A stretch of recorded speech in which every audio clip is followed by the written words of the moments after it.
दर्शकों नमस्कार। Indira Gandhi national centre for arts के क्षेत्रीय केंद्र और Ramkishan mission Vivekananda educational and research institute के द्वारा आज एक विशेष व्याख्यान का आयोजन किया गया, जिसका विषय था कि भगवान शिव किस प्रकार पूरे झारखंड और यहाँ के जनजातियों के संरक्षक देवता हैं। इस व्याख्यान के वक्ता थे डॉक्टर कैलाश कुमार मिश्रा।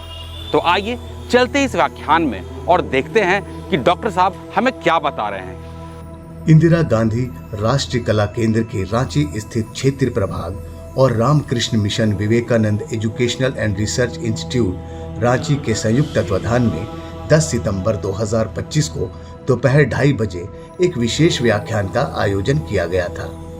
इस व्याख्यान का विषय था भगवान शिव झारखंड और यहाँ के जनजातियों के संरक्षक देवता हैं। यह व्याख्यान नई दिल्ली के प्रसिद्ध विद्वान और मानव वैज्ञानिक डॉक्टर कैलाश कुमार मिश्रा के द्वारा प्रस्तुत किया गया। कार्यक्रम का शुभारंभ सभी अतिथियों द्वारा दीप प्रज्वलित कर किया गया। इसके उपरांत डॉक्टर दीपांकर चटर्जी ने मुख्य वक्ता सहित अतिथियों और विद्यार्थियों का हार्दिक स्वागत किया।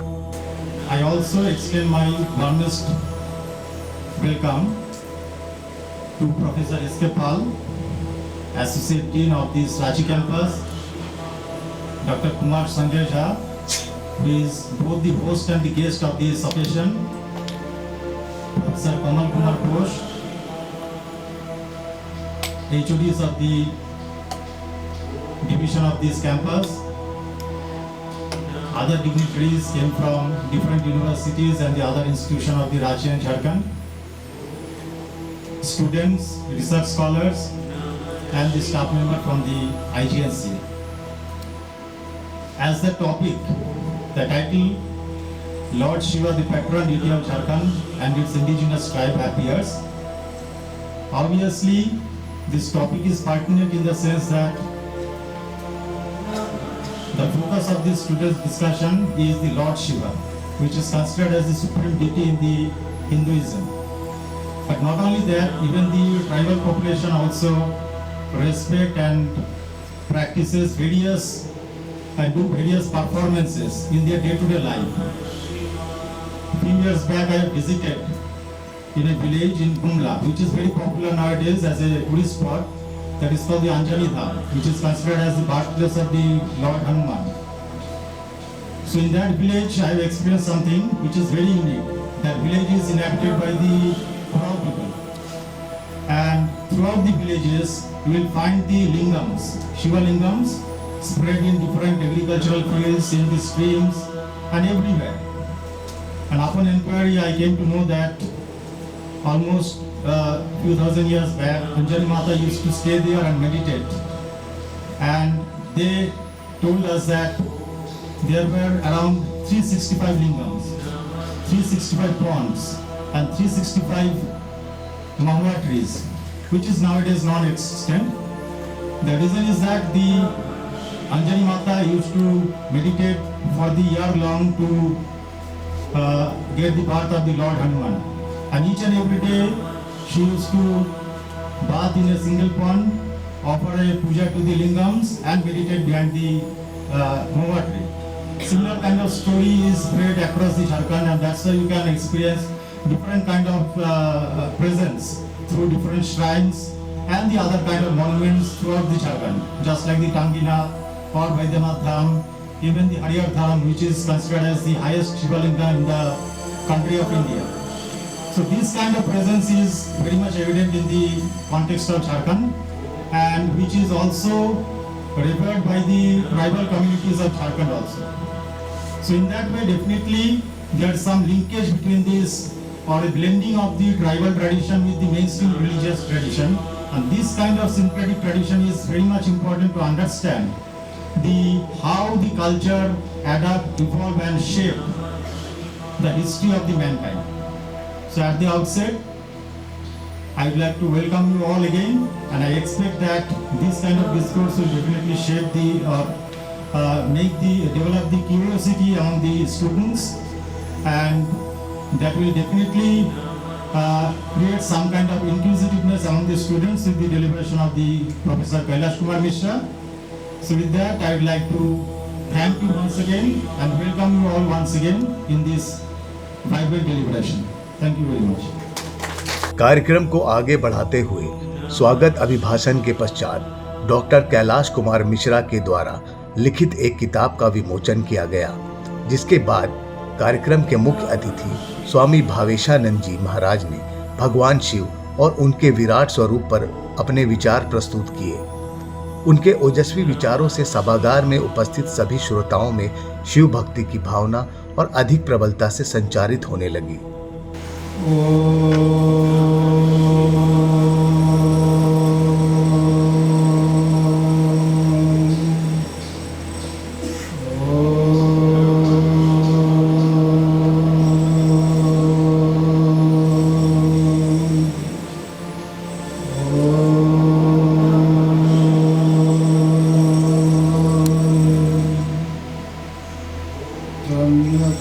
यजामहे सुगन्धिं पुष्टिवर्धनम् उर्वारुकमिव बन्धनात् मुक्तिर्मुक्षीयमामृतात्।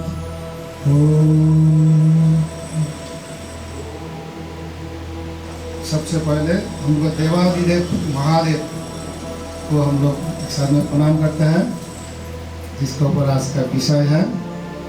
आज के सभा के मुख्य अतिथि माननीय डॉक्टर कैलाश कुमार मिश्रा जी, एंथ्रोपोलॉजिस्ट।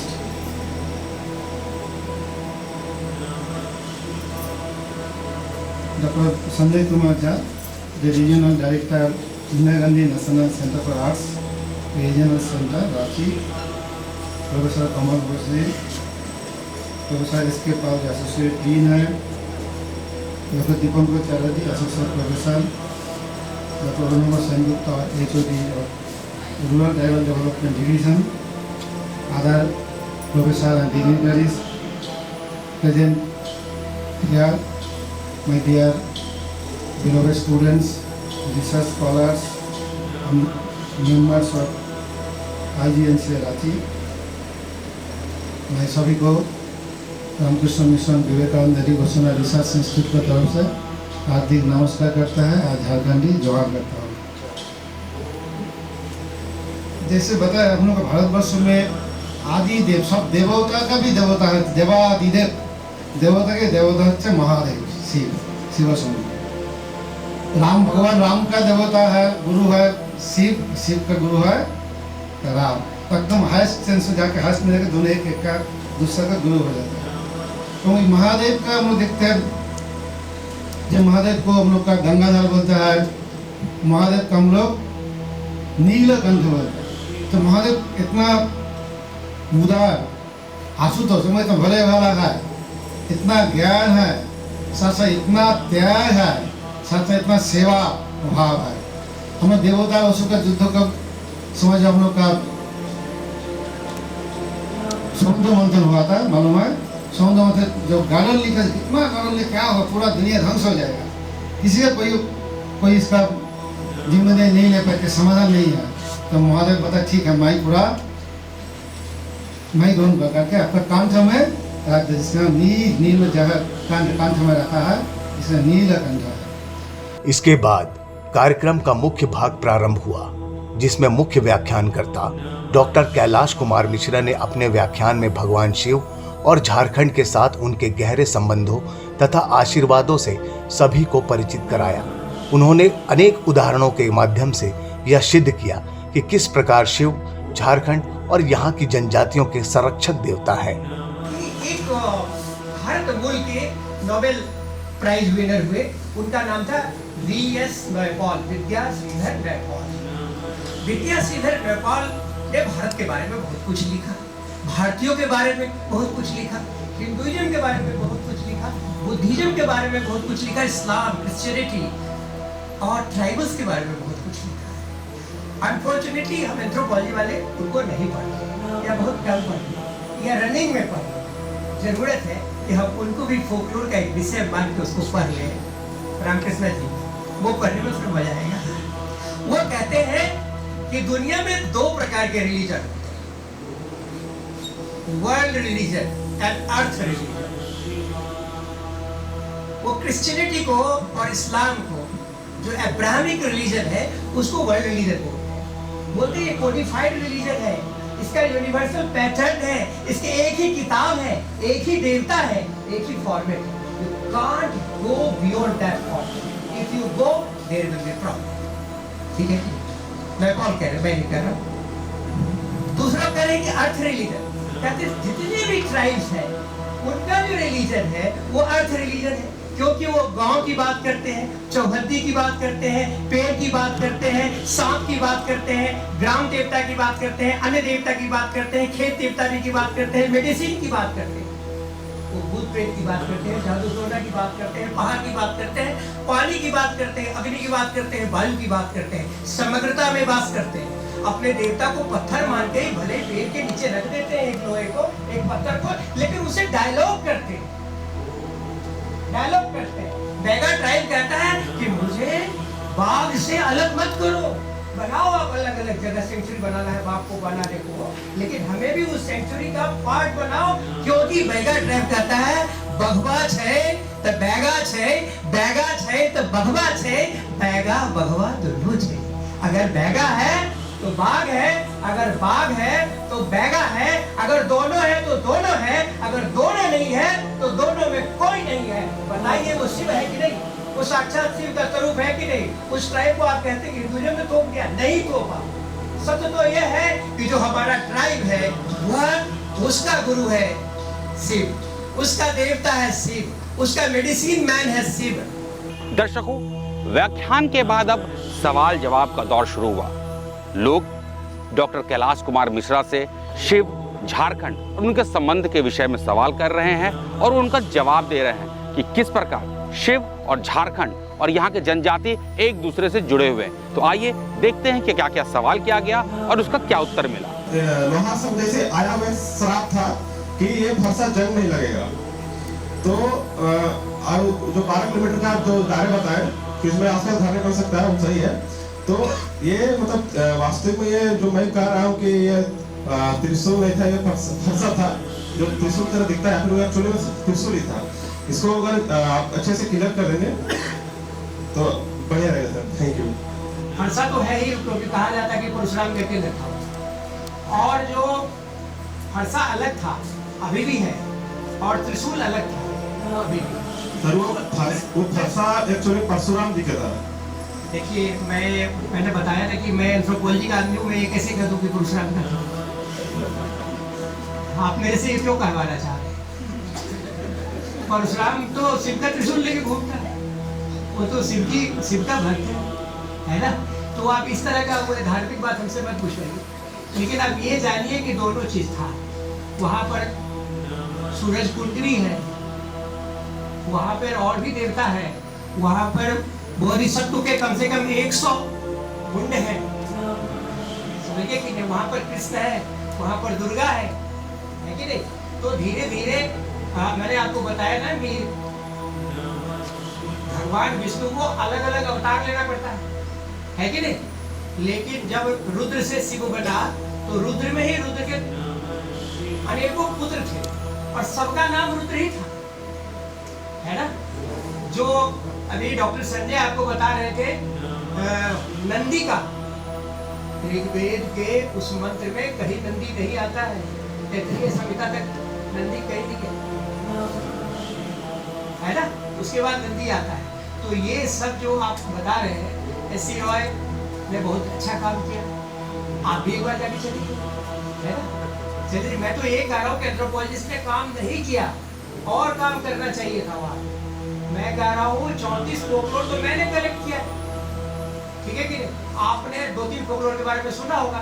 तो मेन बात है कि उसको फोकलोर को और समझने की जरूरत है, उस पर काम करिए। ये जितने भी आपके हिंदू धर्म के देवताओं के बारे में बताया या बुद्धिस्ट के बारे में बताया, ये सब तो सभ्यता के विकास का भी पार्ट है, लेकिन जो आदिवासियों की जो परंपरा है वो तो उससे प्राचीन है। उसके बारे में थोड़ा सा बताइए।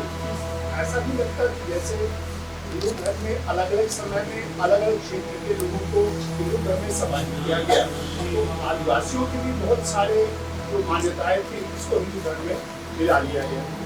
ये कब वैदिक समय से पहले प्रारंभ हुआ, उसके बाद हुआ, किस प्रकार? आपके शरीर में हवा चल रहा है, आप सांस ले रहे हैं, सूर्य, पृथ्वी, ये सब देवता है। और पहली बार रुद्र आते हैं। रुद्र आदिवासी देवता तो है, और रुद्र की कल्पना की जा रही है। रुद्र को का जो अगर आप पढ़े तो उससे आप इमेज बना सकते हैं कि बहुत वो क्रुद्ध होता है, बहुत वो रूठ जाता है, बहुत वो तुरंत मान जाता है, उसके हाथ में दवाई है, उस सर्वश्रेष्ठ डांसर है, अपने लोगों की रक्षा करता है।